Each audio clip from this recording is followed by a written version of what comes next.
আল্লাহর নবী বলেন, সালাত যদি আদায় না করো দুনিয়ার যুবক ভাই, মরণের সময় আপনার ভয়ঙ্কর তিনটা অবস্থা হবে। এক নাম্বার, ইয়ামুতু জালিলা, আপনি অপদস্থ হয়ে মারা যাবেন।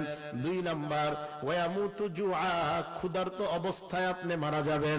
তিন নাম্বার, ওয়ায়ামুতু আতশানা, এমন পিপাসা আপনার লাগবে, লাউ সুকিয়া মাউল বিহার লামারতাওয়া, দুনিয়ার সব সমুদ্রের পানিও যদি আপনাকে পান করানো হয় এরপরেও আপনার পিপাসা মিটবে না।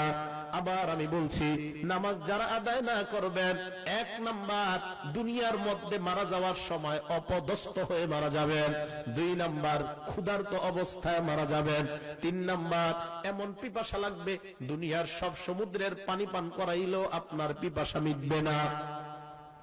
এবার আপনাকে কবরে রাখার পর ইয়াদিকুল কবরু আলাইহি